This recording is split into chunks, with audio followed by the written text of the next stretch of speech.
तत्सनात्, कि अगर कोई श्रीमद् भागवतम कहीं हो रही है और सिर्फ उसके घर बैठे सुनने की इच्छा मात्र भी करता है तो भगवान क्या है उसके हृदय में बंदी बन जाते हैं।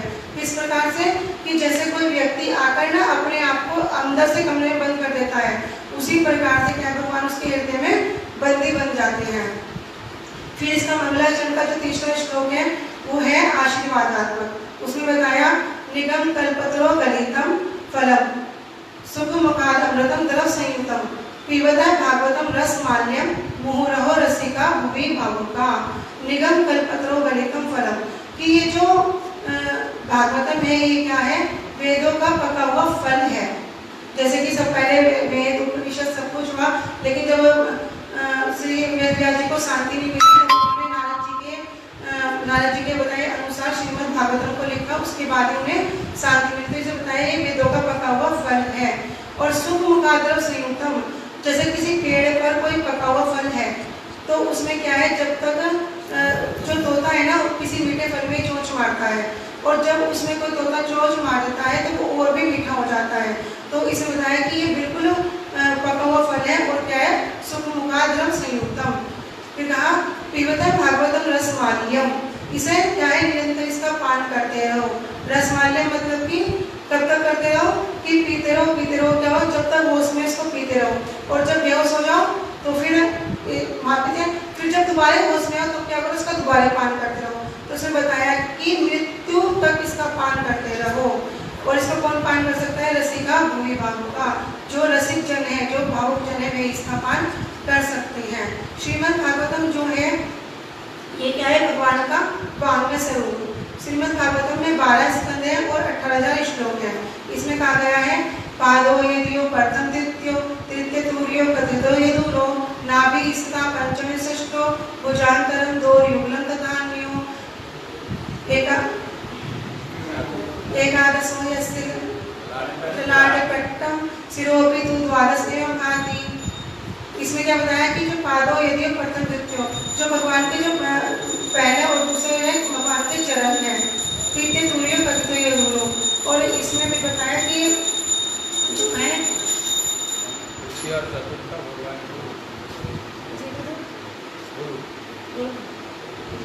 गुरु है जन्ना।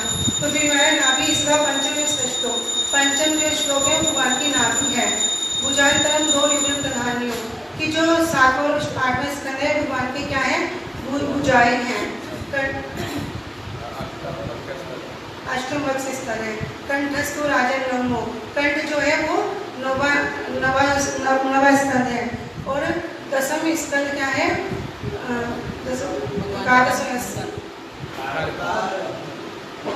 एकादश से ललाटपट्टम शिरोपित द्वादशं भाति।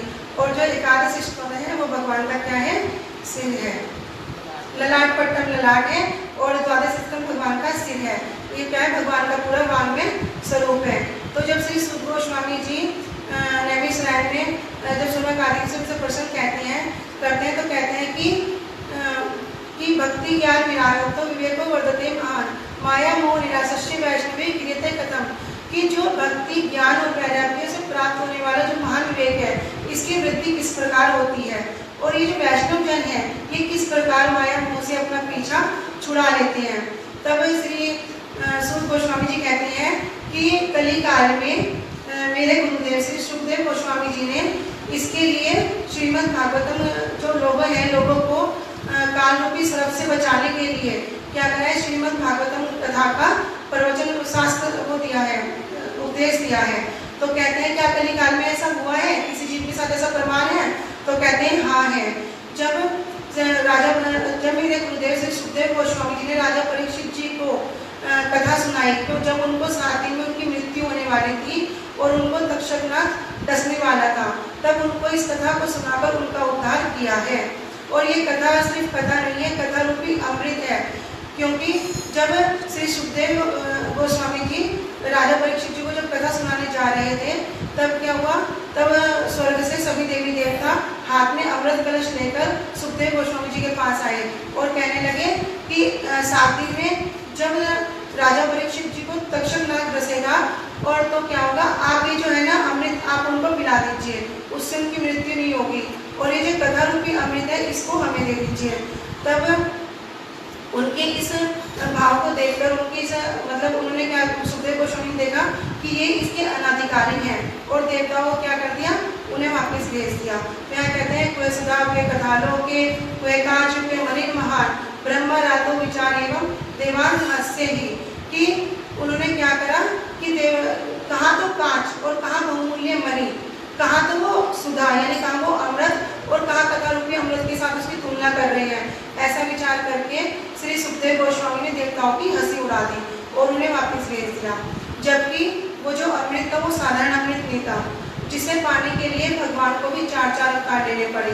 हरि अवतार, कुर्म अवतार, मोहिनी अवतार, धन्वंतरी अवतार और सभी देवी देवता जितने भी थे सबको उसके लिए मंथन करना पड़ा।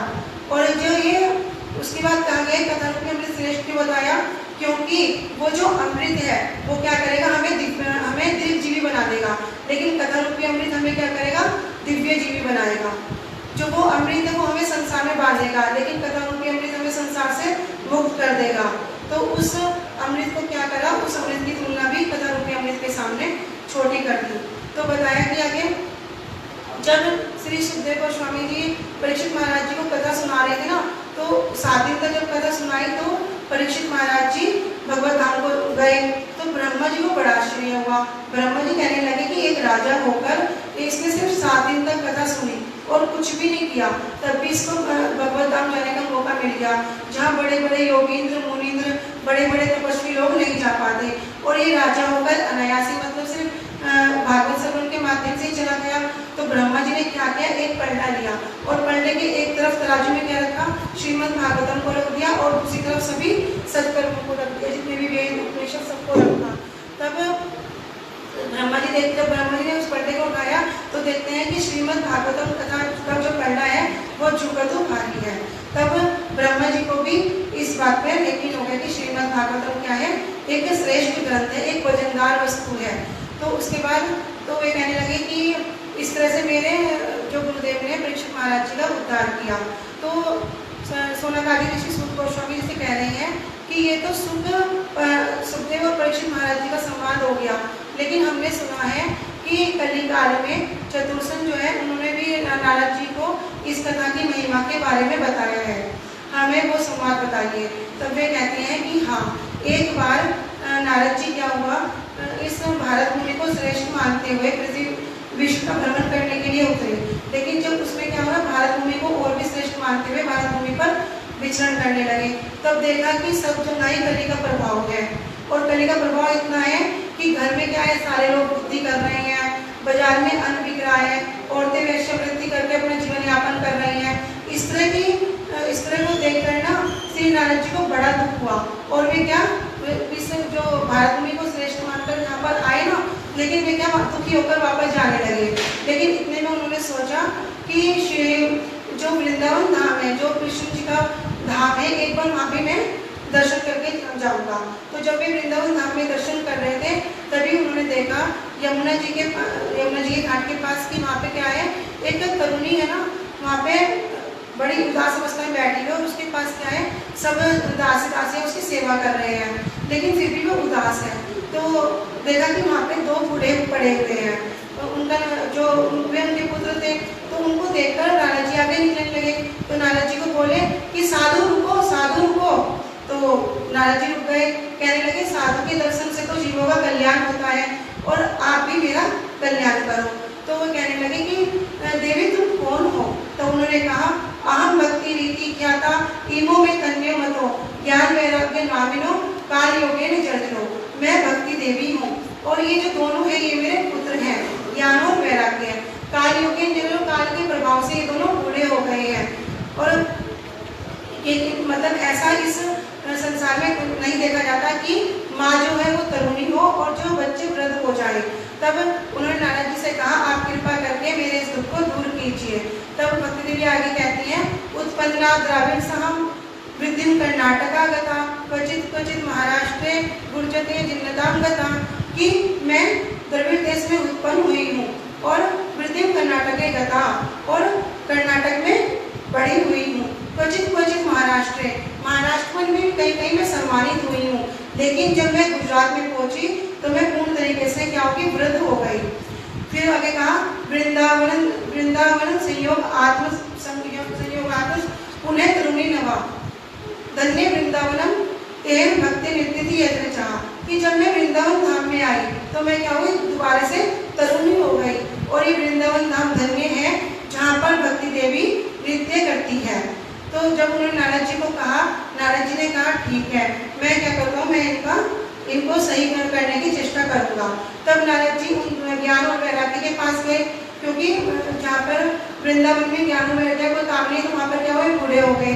लेकिन जब नारद जी उनके पास गए, नारद जी ने क्या किया, उनके पास बैठकर सभी वेदों को सुनाया, सब उपनिषदों को सुनाया। लेकिन क्या हुआ, उनको जरा भी होश नहीं आया। तब उन्होंने क्या करा, भागवत गीता का पूरा उनको पाठ सुनाया। उसके बाद उन्हें उनकी मूर्छा थोड़ी देर के लिए दूर हुई, लेकिन वे दोबारा मूर्छित हो गए। जब वे मूर्छित हो गए और नारद जी सब प्रयास करके थक गए, इतने में आकाशवाणी हुई कि हे नारद जी सत्कर्म करो। अब इतने आकाशवाणी सत्कर्म के बंद हो गई, तो नारद जी कहने लगे मैंने तो सब कुछ इनको सुना दिया, अब ये सत्कर्म है क्या जो मैं सत्कर्म करूं। तब वे बोले कि अब नारद जी ने क्या किया, सब वृंदावन में जितने भी बड़े बड़े ऋषि मुनि थे सबके पास गए और पूछा कि ये सत्कर्म क्या है। अब उस सत्कर्म को बताने में सभी असफल रहे। अब नारद जी घूमते घूमते बद्री विशाल पहुंच गए। बद्री विशालपुरी में गए तो वहाँ पर 4 कुमार वहाँ पर घूम रहे थे। तो उन्होंने नारद जी को देखा। नारद जी के मुख की छटा को देखकर, उदास देखकर उनको कहने लगे, नारद जी आप उदास क्यों हो, आपके मुखमंडल पर ये उदासी क्यों है। तब नारद जी ने उनको सारा वृत्तांत सुनाया कि कैसे कैसे मैं पृथ्वी पर आया और मैंने ऐसे से देखा, और फिर भक्ति देवी के बारे में बताया। तो वो कहने लगे ठीक है, तुम है ना उनके लिए एक काम करो, आप है ना श्रीमद् भागवतम कथा का आयोजन करो, और उसके करने से क्या होगा, उनको दोबारा उनको तरुण अवस्था प्राप्त हो जाएगी। तब नारद जी कहने लगे कि मैंने सभी वेद वेदांत उपनिषद सब कुछ मैंने उनको सुनाया, और जो श्रीमद् भागवतम है ये भी तो उन्हीं का सार है। जब मैंने मूल वस्तु उनको सुना दी, फिर ये सार वस्तु क्या करेगी, आप कृपा करके मेरा संशय दूर करो। तब 4 कुमार बोले कि जो श्रीमद् भागवतम है वो क्या है, वो एक सार वस्तु है। सार वस्तु कहने का अभिप्राय में उन्होंने एग्जाम्पल दिया कि जिस प्रकार पेड़ है, आम का पेड़ है, जो आम का पेड़ में जो रस है वो जड़ से लेके शाखा तक पत्ते पत्ते सब में रहता है, लेकिन उसका हम रस आस्वादन कब करेंगे, जब उसका पका हुआ फल हम प्राप्त करते हैं। अगर कोई कहे कि मैं तो आम का फल न पाकर आम के पत्ते को या आम की टहनी को मैं पालूंगा, उससे मुझे वो रस मिल जाएगा, नहीं मिलेगा। तब बताया कि जो जिस प्रकार उसमें वो जो फल श्रेष्ठ है, इसी प्रकार क्या है, ये श्रीमद् भागवतम श्रेष्ठ है। यद फलम नासति तपसा न योगेन समाधिना तत्फलम लभते सम्यक करो केशव कीर्तनाथ, कि कलयुग में क्या है, कलयुग में भगवान का हरिनाम हरि कथा से ही जो है वो उद्धार होएगा। तब नारद जी की बात उनको समझ में, 4 कुमार की बात नारद जी को समझ में आ गई। इसमें एक एग्जाम्पल दिया कि दूध का, कि जिस प्रकार दूध में घी रहता है, लेकिन दूध को पीने से तो घी का स्वाद नहीं आएगा, तो उसको क्या करना पड़ेगा, मथना पड़ेगा, जमाना पड़ेगा, तब जाकर उसमें घी निकलेगा। और वो जो घी निकल जाएगा वो क्या होगा, वो देवताओं के लिए भी स्वास्थ्यवर्धक लाभप्रदक हो जाएगा। ऐसे ही श्रीमद् भागवतम कथा है। इतना सुनकर नारद जी ने क्या किया, हरिद्वार के जो आनंद घाट है उस पर श्रीमद् भागवतम कथा का आयोजन किया, और वहाँ पर सभी ऋषि मुनि जितने भी सब ऋषि थे, नदियाँ थी, सब वेद मंत्र उपनिषद सभी मूर्तिमान स्वरूप होकर वहाँ पर विराजमान हो गए, और वहाँ पर कथा का आरंभ हुआ। और 4 कुमार है उन्होंने वहाँ पर कथा सुनानी शुरू करी। तो वहाँ कहते हैं सदा सेव्या श्रीमद् भागवती कथा जस्य सर्वं मात्रेण हरिष्टम समाश्रित। तो कहते हैं कि सदा सेव्या कि क्या करना है, सदा ही इस श्रीमद् भागवतम का सेवन करना है, और इसके करने से क्या होगा, हरिष्टम कि श्री हरि क्या है, हृदय में आकर विराजमान हो जाएंगे। फिर आगे कहते हैं कि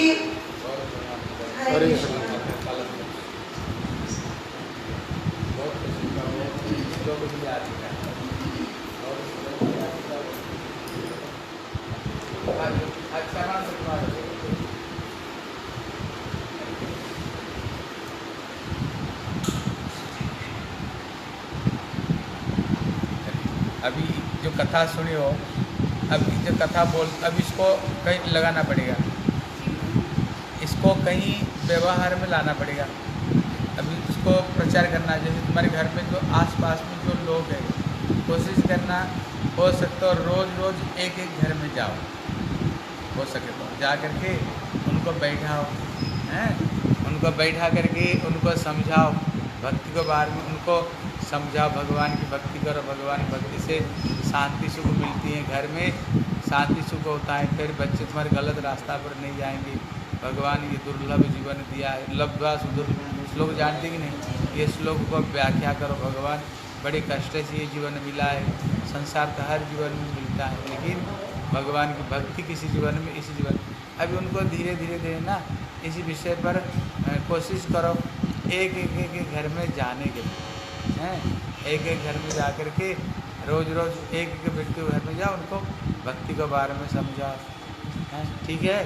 तुम लोग सब केवल यही नहीं, तुम लोग अड़ोस पड़ोस में जो लोग हैं जो कथा थोड़ी बहुत जानते हैं उनको समझाया करो, भगवान के बारे में उनको बताओ, बताएंगे तो फिर हमारे सनातन धर्म प्रचार होगा, ठीक है ना। सनातन धर्म हमारी प्रचार होगा, भक्ति जगत में भक्ति भी प्रचार होगी। अगर घर घर में जा जा करके अगर भगवान के बारे में बताओ, फिर तुम्हारे ज्ञान बढ़ेगा, जिसको बोलोगे उसका भी कल्याण, तुम्हारे भी कल्याण, दोनों का ही कल्याण होगा, और इसको द्वारा जगत में प्रचार किया, ठीक है ना।